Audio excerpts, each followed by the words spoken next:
former speakers and my dear students. Today we are not celebrating, we are remembering the partition horror day. And this is the third year that I am here in this school and I want to speak in front of you.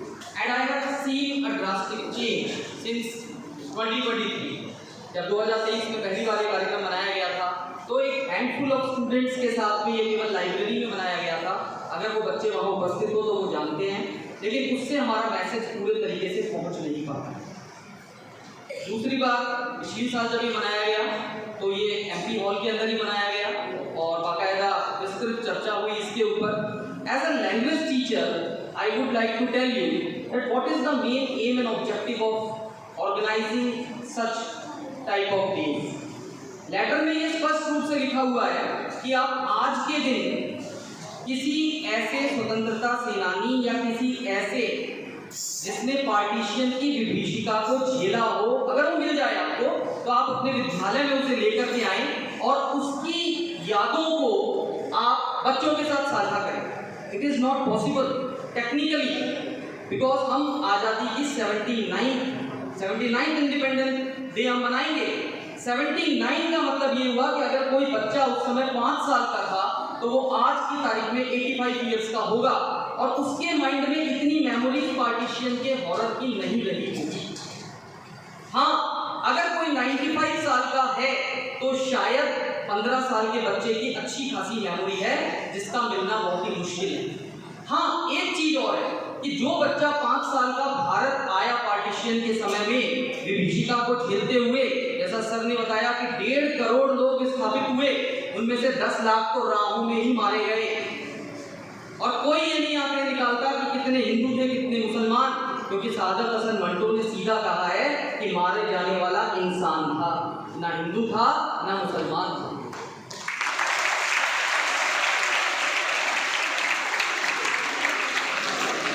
मेरे लिए ये दिन इतना महत्वपूर्ण इसलिए हो जाता है क्योंकि मेरा बचपन पंजाब में बीता और मैं मूल रूप से अजमेर का रहने वाला हूँ, जिसने बहुत बड़ी तादाद में शरणार्थियों को अजमेर में आते हुए देखा।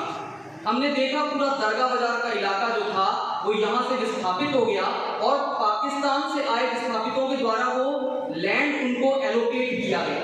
एक रूल था, जिस तरह अपहृत नारियों का रूल आप पढ़ेंगे तब आपको पता लगेगा इस दिन की कितनी बड़ी विभीषिका है। और साहित्य के नाते मैं अभी चर्चा करूंगा, पिछले साल भी मैंने चर्चा किया था कि आप किस तरीके की कहानियां और साहित्य पढ़ सकते हैं। आप पढ़े सादत हसन मंटो को, जिसकी कहानी खोल दो, अमृतसर आ गया, तोबा टेक सिंह, जिस कहानी से बीबीसी का प्रारंभ होता है हर 14 अगस्त को और 15 अगस्त को।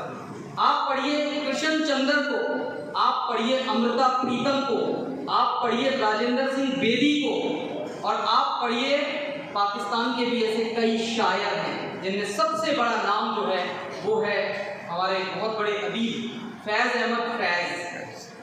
जब भी फैज़ अहमद फैज़ की बात होती है तो फैज़ अहमद फैज़ साहब जो हैं वो अपनी इस बात को इस तरीके से शुरू करते हैं कि ये दाग दाग उजाला, ये सब गजीदा शहर, वो इंतजार था जिसका ये वो शहर तो नहीं। शहर का मतलब सुबह, मतलब जिस सुबह का इंतजार हमने किया था कि 15 अगस्त आएगा या उन्होंने इंतजार किया था कि 14 अगस्त को पाकिस्तान का क्रिएशन होगा, ये वो सुबह तो नहीं, क्योंकि कत्ल और गारत की सुबह थी वो।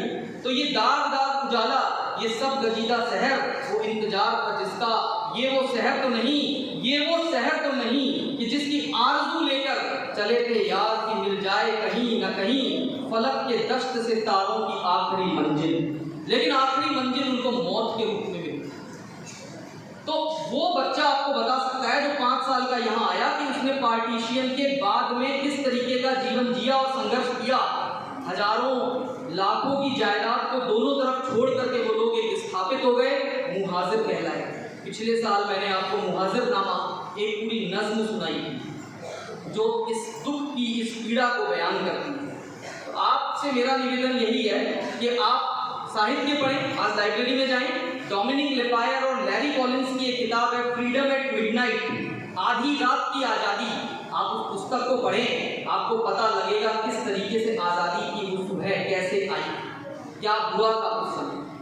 हमारा काम साहित्य के नाते आपको सेंसिटाइज करना है और टॉम को तो मैं फिर तीसरी बार कह रहा हूँ इस मंच से, बहुत ज़्यादा सेंसिटाइज होने की ज़रूरत है, क्योंकि ये शहर अख्तर शीरानी का शहर है। वो देश से आने वाले बता किस हाल में है नूराने वतन, रावी का किनारा कैसा है, वो कवि जिसे बनवास मिला वो दर्द का मारा कैसा है। ये जो शायर थे ये हिंदुस्तान से पाकिस्तान, पाकिस्तान से हिंदुस्तान आते गए, लेकिन इनको कहीं पर भी सुकून नहीं मिला। दरिया जो बीच में बह रहा था वो रक्त का दरिया बन चुका था और ये आधे से ज़्यादा तो पागल से हो गए। 42 की ईयर में मंटो मर गया पागल की हालत में, लेकिन आज मंटो का साहित्य सबसे बड़ा सरमाया है दोनों देशों का। और जवाहर नवोदय विद्यालय की लाइब्रेरी में दस्तावेज के नाम से उसकी पूरी कहानियों का संकलन है। दिल्ली यूनिवर्सिटी अगर आप लोग जाएंगे तो पढ़ेंगे कि किस तरीके से मानवता के टॉपिक्स को अगर पढ़ाया जाता है तो शहादत हसन मंटो की कहानियों के बिना पढ़ाया नहीं जा सकता। शहादत हसन मंटो ना हिंदू था ना मुसलमान था, वो एक इंसान। तो अख्तर शीरानी टोंक के अंदर ही उनका मकान है, उनके मकान के ऊपर बाद में कुछ लोगों ने कब्जा कर लिया और उसके बाद में वहाँ पे एक प्राथमिक पाठशाला अभी चल रही है। मैं खुद वहाँ पर जाके आया, मुझे लगा कि अख्तर शीरानी के कुछ शायद वंशज या कुछ लोग अगर मुझे मिल जाएं, लेकिन नामो निशान नेस्तनाबूद दोनों तरफ से हो।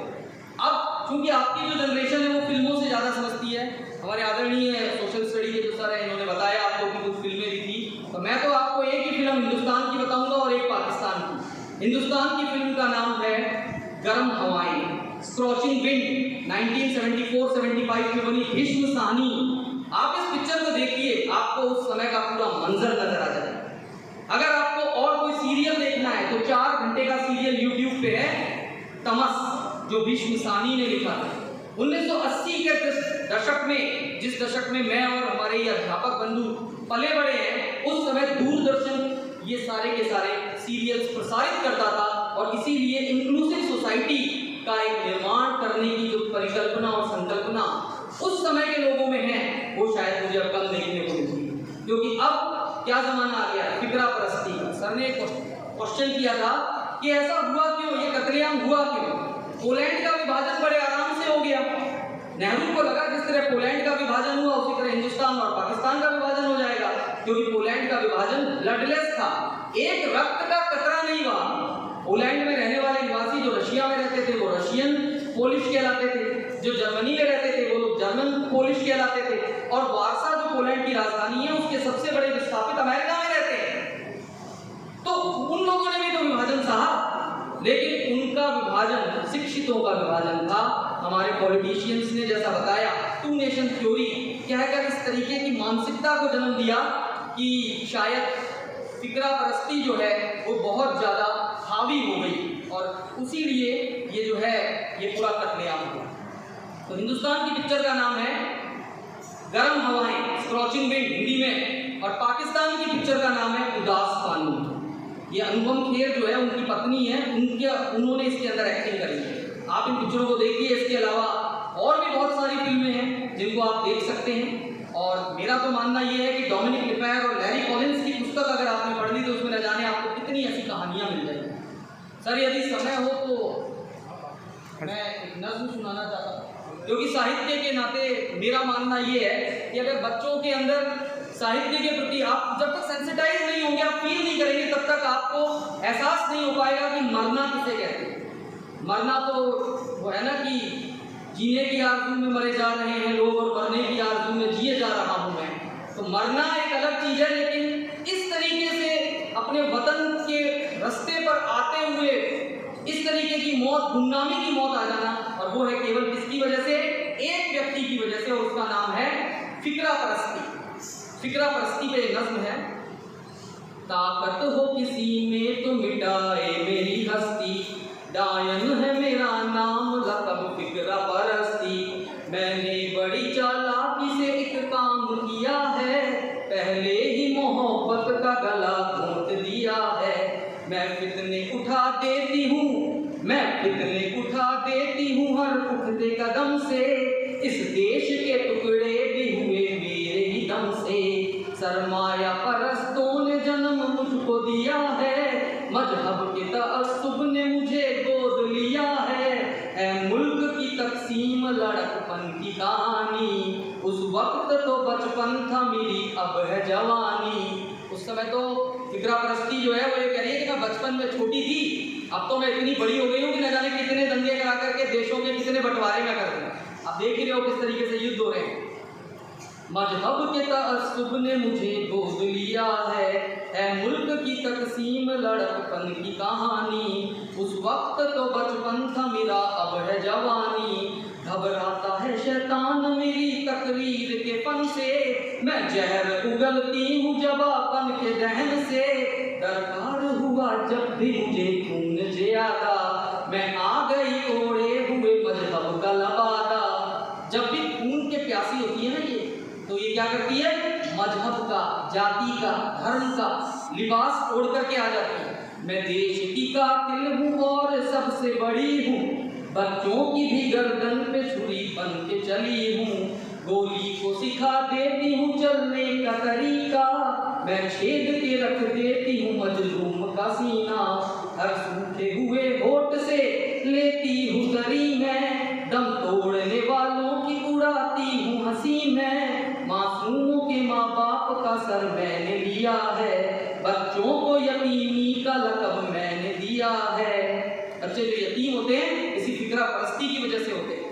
हिंदू का लहू हो कि मुसलमान का लहू हो, मतलब है लहू से किसी इंसान का लहू हो। मिल जाए तो मैं किसका लहू पी नहीं सकती, मजबूर हूँ बेखून पिए जी नहीं सकती। हर फिरके के लोगों का लहू चाट रही हूँ, फसलों की तरह सबके गले काट रही हूँ। जिस वक्त जहाँ चाहूँ वहाँ आग लगा दूँ, जिस बस्ती को चाहूँ उसे वीराना बना दूँ। जिस शहर को फूंका नमकी थे नमका थे, उठता हुआ कुछ देर अगर था तो धुआं था। गुलशन मेरे हाथों यूं ही ताराज रहेगा, मैं जिंदा रहूंगी तो मेरा राज रहेगा। ताकत हो तो किसी में मिटाए मेरी हस्ती, डाइन है मेरा नाम लक़ब फिक्रा परस्ती। मैं तो यही कहूँगा कि इस फिक्रा परस्ती जो ये कह रही है कि है किसी में ताकत तो मुझे मिटा दे, इसको मिटाने का एकमात्र मंत्र यदि है तो वो है शिक्षित होना और सबल बनना और सही अर्थों में शिक्षित होना। क्योंकि जिस दिन तुम शिक्षित हो गए तुम्हें इंक्लूसिव सोसाइटी का अर्थ पता लग जाएगा। मेरी आज की जो ये स्पीच थी या ये नज्म थी, ये केवल इसी उद्देश्य से थी कि बच्चे ज़्यादा से ज़्यादा साहित्य को पढ़ें, तभी हम हॉरर रिमेम्बरेंस डे जो है हम इसको सही अर्थों में मना सकते हैं। धन्यवाद मुझे सुनने के लिए।